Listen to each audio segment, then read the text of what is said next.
I was in the middle of reviewing $1 million project proposal when my phone buzzed. The screen lit up with a name I hadn't seen in months. Mom. I stared at it for a moment, debating whether to answer. Calls from my parents were never just casual check-ins. They only reached out when they needed something, and whatever it was, I knew it wouldn't be good. Reluctantly, I swiped to answer. Hello? Ethan! Finally, you pick up. Mom's voice was sickly sweet, the kind she used when she was about to ask for a huge favor. Your father and I were just talking about you. We're planning something special. Your birthday party. I almost dropped my phone. My birthday? They remembered? In 32 years, they had never once gone out of their way to celebrate me. That's unexpected, I said, keeping my voice neutral. I already made plans to celebrate with some friends at a rooftop bar downtown. Nonsense! Mom cut me off. We've already invited the entire family. Aunts, uncles, cousins, everyone's coming. It'll be a great chance for us all to reconnect. I pressed my fingers against my temple. This didn't feel right. My parents had never cared about my birthdays before. Growing up, my celebrations were pathetic. Store-bought cupcakes, maybe a $5 bill and a card if they remembered. My younger brother Leo, though, he got it all. Elaborate birthday parties, expensive gifts, even a custom-built gaming room when he turned 16. I still remember my own 16th birthday. I had begged for driving lessons, something practical. Instead, I got a $20 gas station gift card and a pat on the back. 3 years later, when Leo turned 16, he got a brand new car, a BMW. He crashed it within 2 months. My parents replaced it the next day without a second thought. I had long accepted that I was just the backup kid, the one expected to be responsible while Leo lived recklessly, knowing Mom and Dad would always clean up his messes. But now, out of nowhere, they wanted to throw me a party? Sure, I finally muttered. Thanks for organizing it, I guess. Of course, honey. We'll see you on Saturday, Mom chirped before hanging up. I set my phone down, staring at it like it had betrayed me. Something wasn't adding up. They wanted something. I just didn't know what. For the next few days, I tried not to think about it. I buried myself in work, closing another major deal that would bring in a 6-figure commission. It was a small but satisfying reminder that I had built my life without my parents' help. 6 months ago, I had finally done something that proved I was nothing like them. I bought a penthouse, paid in full. No mortgage, no debts, just something that was entirely mine. After years of working 80-hour weeks and investing smartly, I had secured my future. Unlike Leo, who was still playing entrepreneur with our parents' money. A few years ago, he had decided he wanted to open a luxury sneaker store. He had no experience, no business plan, and no idea what he was doing. But Mom and Dad still funded him, pouring nearly $300,000 into his dream. Unsurprisingly, he mismanaged everything. Within 2 years, the store was bankrupt, and Leo had nothing to show for it except a string of unpaid loans and an Instagram filled with pictures of luxury vacations and expensive watches. I knew my parents had covered for him, but how bad had it gotten? The answer came on Saturday. When I pulled up to my parents' house, the driveway was packed with cars, aunts, uncles, cousins, just like Mom had promised. Inside, the house smelled of roasted lamb and expensive wine. Everyone greeted me warmly, even my relatives who usually had nothing to say to me. It felt strange, like I was being buttered up. Dinner passed smoothly, with Mom serving my favorite dishes, ones she never used to make. The conversation steered toward my job, my recent promotions, my penthouse. Everyone seemed particularly interested in how much I had saved up. Then came the moment I had been waiting for. Ethan, Dad said, setting down his wine glass. We need to talk. I leaned back in my chair. About? Mom gave me a tight smile. About Leo. I should have known. Dad cleared his throat. Your brother has hit a rough patch financially. He made some bad business decisions and now he's struggling to pay off his debts. I folded my arms. How bad? Mom and Dad exchanged a glance. About $250,000, Dad admitted. I nearly choked. 250 grand?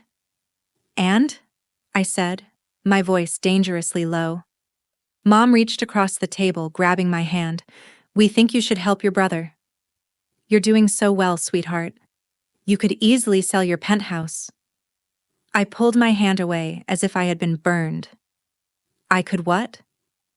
It would be enough to cover Leo's debts and give him a fresh start, Dad said, as if it was the most logical thing in the world. I stared at them in disbelief. Sell my home, the one I worked for years to afford, the one thing in my life that was mine, for Leo. I glanced at my brother. He was slouched in his chair, picking at his nails, not even pretending to be remorseful. I turned back to my parents. You want me to sell my penthouse? To clean up his mess?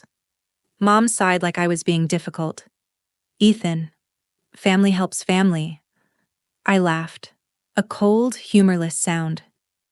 Oh, that's funny, I said, standing up. Because in 32 years, that's something you've never done for me. The room fell silent. My parents' faces darkened.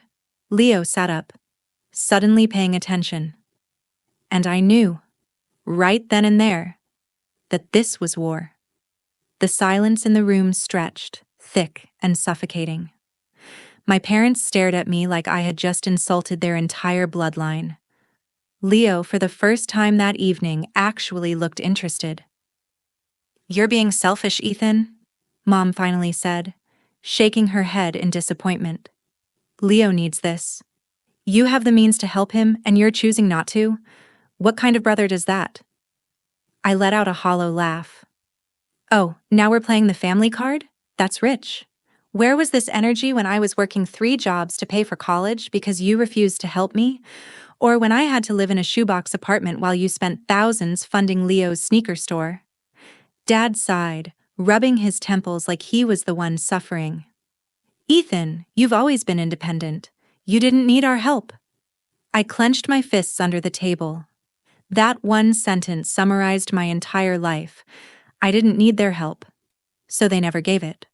Leo, on the other hand, needed everything handed to him on a silver platter, so they gave him everything. I glanced at my brother. He was scrolling through his phone again, completely unbothered by the conversation happening about him. My stomach twisted. This wasn't just about money. It was about years of being overlooked, of being treated like the backup plan while Leo was their golden child. I exhaled slowly. I'm not selling my penthouse. End of discussion. Mom gasped like I had just slapped her. Ethan, how can you be so cruel? Leo is drowning in debt. I turned to my brother. And whose fault is that, exactly? Because from what I remember, it wasn't me blowing thousands on luxury watches and first-class trips to Ibiza. Leo looked up, smirking. You wouldn't get it, man. Image is everything in business. I stared at him in disbelief. He really didn't care. Not about the money, not about what he had put our parents through. He just expected someone else to clean up his mess. Are you kidding me? I scoffed. Image? You have no business to maintain an image for, Leo. You're a failure. And you expect me to bail you out? His smirk dropped. You're such a bitter little... Enough, Mom snapped. We are not going to sit here and let you talk to your brother like that. He's been under so much pressure. You don't understand what it's like to struggle. I nearly knocked over my glass. Oh, I don't understand struggling. Did you forget that I spent years barely scraping by while you threw money at Leo's every whim? Dad stood up, his voice low and firm. That's enough, Ethan. You will help your brother. It's your duty as his older sibling. I pushed my chair back, standing tall. It's not. Mom's expression hardened. Then you leave us no choice. I froze. What? Dad crossed his arms. We helped raise you, put a roof over your head, made sure you had food on the table. If you can't be grateful and help this family, then you're no longer welcome in it. My heart pounded. I had always known I was lesser in their eyes, but to hear it outright, to have my own parents basically disown me for refusing to fund their golden child's recklessness, Mom sniffed dramatically. If you walk out of here tonight, Ethan, consider yourself a stranger to this family. I looked at them. My parents. The people who were supposed to love me unconditionally, and I realized something. They never did. Not really. They only valued me when I was useful. The anger in my chest simmered into something colder. Something final. I picked up my jacket, slipping it on calmly. Good, I said. Then this will be the last time we ever speak. I turned and walked toward the door, feeling years of resentment lift off my shoulders. Behind me, I heard Mom let out a sharp gasp. You ungrateful boy! She shrieked. You'll regret this. You'll come crawling back when you realize you have no one else. I didn't stop, didn't look back. As I stepped outside, the cool night air hit my face, refreshing, freeing. I had just lost my parents, and I had never felt lighter. I climbed into my car, gripping the steering wheel, my breath uneven. My phone vibrated in my pocket. I ignored it, knowing exactly what it was. A stream of messages from my so-called family. I wasn't going to read them. Instead, I started my car, glancing up at my parents' house one last time. They thought I had lost something tonight, but they had no idea what was coming next. I drove home in silence, gripping the wheel so tightly my knuckles turned white. The weight of my parents' words still echoed in my head. You're no longer welcome in this family.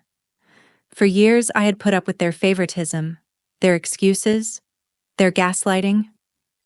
But tonight, they had made it crystal clear. I was nothing to them unless I was useful. The worst part? I had been helping them this entire time. As I pulled into my building's garage, my mind raced. For the past year, I had been sending my parents $1,500 every month. $1,000 toward their mortgage, and $500 for household expenses. They never asked for it. I offered because I thought that's what family did for each other. I had sacrificed vacations, nights out, and investments because I thought I was doing the right thing. And yet, when I refused to give up the home I worked my entire life for, they discarded me like trash. I stepped into my penthouse, locked the door behind me, and pulled out my phone. 2 clicks. That's all it took to cancel the automatic transfers to my parents' account. Gone. Just like that. A rush of satisfaction coursed through me. They wanted me out of their lives? Fine. But they wouldn't get another cent from me. I tossed my phone on the counter, exhaling.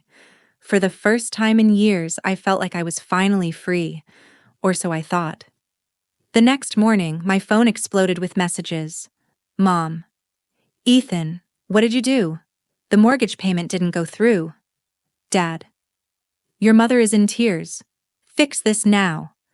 Leo. Wow, you're actually screwing over Mom and Dad just to be petty? Real mature. I smirked.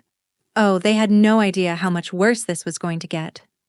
I ignored the messages, grabbed my laptop, and started working on the next step of my revenge. Leo had been flaunting his fake success all over social media. Luxury vacations, Rolex watches, designer clothes. His Instagram made him look like a high-rolling entrepreneur. But I knew the truth. He was drowning in debt. I spent the entire afternoon digging. His sneaker store had taken out multiple business loans, and from what I could find, at least 2 of them were personally guaranteed by Mom and Dad, which meant, if Leo defaulted, my parents would be on the hook for every penny. I leaned back in my chair, my mind spinning. They wanted me to bail him out? I was going to let them drown in the mess they created. But the real cherry on top? I was going to make sure everyone knew about it. That night, I did something I never thought I'd do. I sent screenshots of all the messages my parents and Leo had sent me to my Aunt Lisa. She had always been the only relative who saw through their favoritism. And now, I was giving her the full story. Within 2 hours, my phone buzzed. Aunt Lisa, "Oh my God, Ethan, this is disgusting. They're telling the whole family that you cut them off because you wanted their house." I laughed out loud. Of course they were lying. Me. "Want to help me set the record straight?" Her reply came almost instantly. "Aunt Lisa, I thought you'd never ask." The next day, it began. Word spread fast. Relatives who had never cared about my struggles were suddenly furious with my parents. They had spent years thinking my parents were fair, hard-working people, but now, they saw the truth. My phone started ringing nonstop. Aunts, uncles, even my grandmother. But I didn't pick up. I had one more card to play. 3 days later, Leo's financial house of cards collapsed. One of his lenders had called in the debt. His sneaker business, already struggling, had no way to cover it. And because my parents had co-signed his loans, they were financially screwed. I got a text from Aunt Lisa that night. "Aunt Lisa, your parents are panicking. The bank is threatening to seize their house if they don't cover Leo's debts." I took a sip of my whiskey, staring at the city lights from my penthouse balcony. Good. They wanted me out of the family? They were about to see what life without me really felt like. And the best part? Leo had no idea what was coming next. What do you think will happen to Leo next? Comment 2 if you want to see his downfall. The first sign that my revenge was working came 3 days later. I was in my office, reviewing a contract, when my phone buzzed with an unknown number. I ignored it. A minute later, it rang again. And again. Then came the texts. "Mom. Ethan, call me back. It's urgent. Dad, we need to talk. Now. Leo, you piece of..." I locked my phone and leaned back, a slow smirk forming on my face. It was happening. Leo's house of lies was finally crumbling, and I was going to enjoy every second of it. That afternoon, I got a call from Aunt Lisa. "They're in full panic mode," she said, barely able to contain her amusement. "The bank gave them 1 week to pay off the defaulted loan, or they'll start foreclosure proceedings on their house." I raised an eyebrow. "And Leo?" She let out a sharp laugh.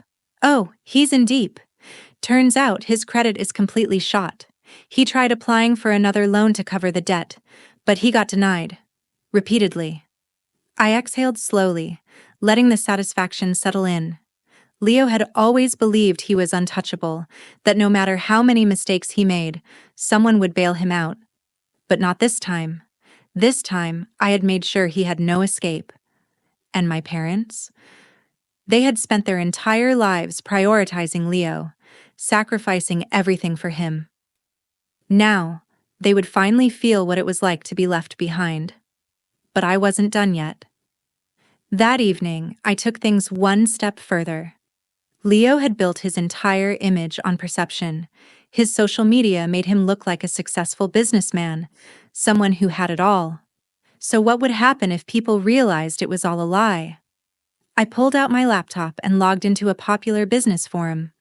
Then, using an anonymous account, I posted a detailed breakdown of Leo's financial collapse, how his sneaker store failed due to mismanagement, how he had taken out massive loans he couldn't repay, and how his parents had co-signed his debts to keep him afloat. I didn't need to name him directly. His business associates would recognize the details instantly. And within hours, the damage was done. The next morning, Leo's entire social media presence exploded. His comment sections were flooded with people calling him out.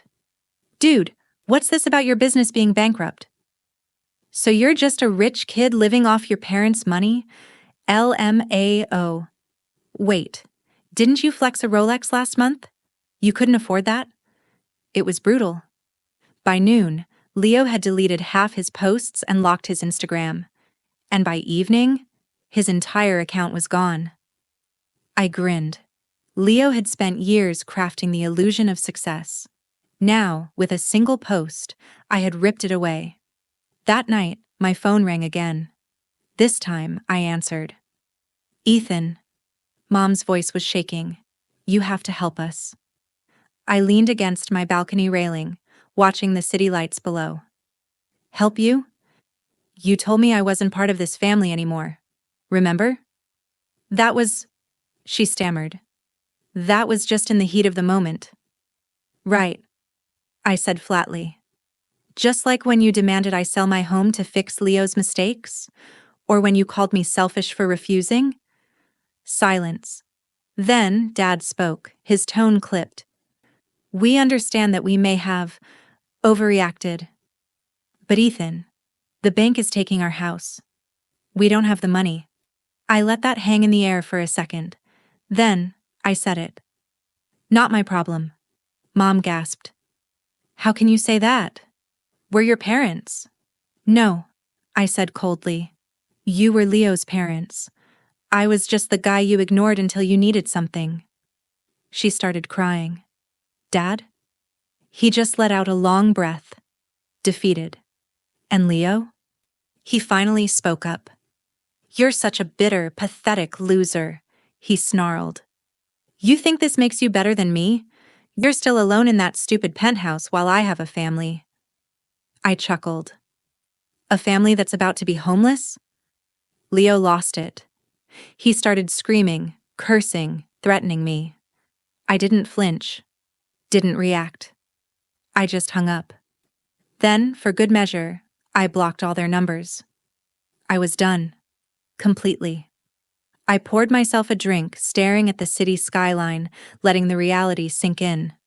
For the first time in my life, I was free. Leo had finally faced real consequences. My parents had finally felt what it was like to sacrifice for someone who never appreciated it. And me? I had won. But little did I know, the final blow was yet to come. 2 weeks passed. 2 weeks of silence. No calls, no texts. Nothing. I had expected more resistance, more begging, more threats.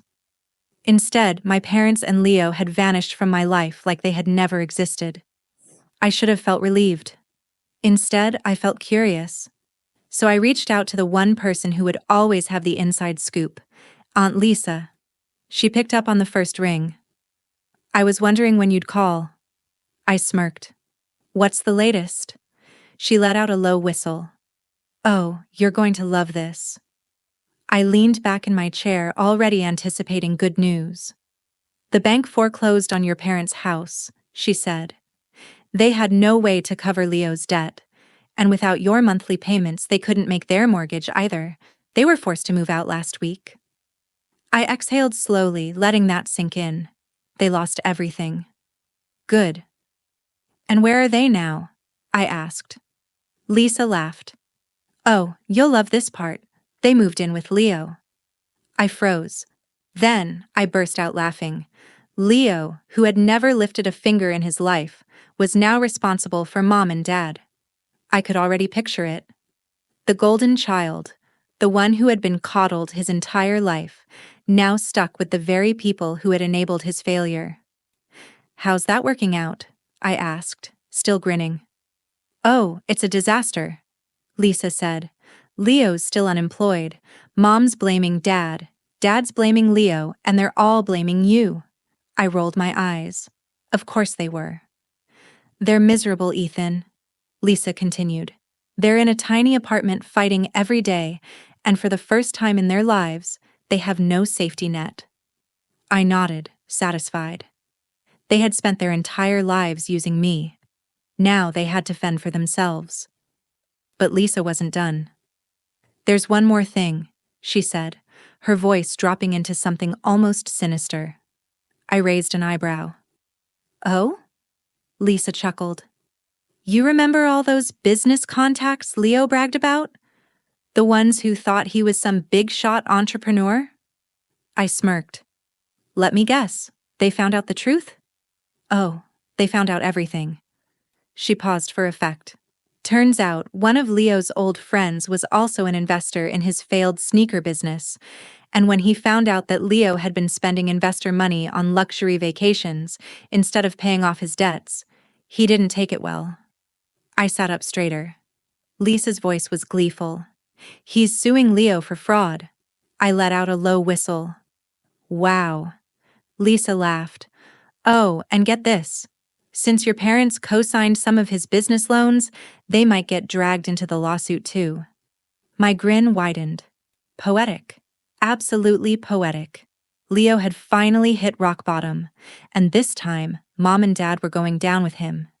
There would be no easy way out. No one left to bail them out. And me? I was free. I thanked Lisa, ended the call, and leaned back, staring out at the city skyline. For the first time in years, I felt truly at peace. No more guilt, no more pressure, no more being used. I had won. And I didn't even need to lift a finger. Mom, Dad, and Leo had built their own destruction. They just never expected me to walk away and let them burn. I raised my glass in a silent toast. To freedom. To revenge. To finally being done with them. What do you think? Did Ethan's revenge go too far, or was it completely justified? Comment 1 if you think they got exactly what they deserved.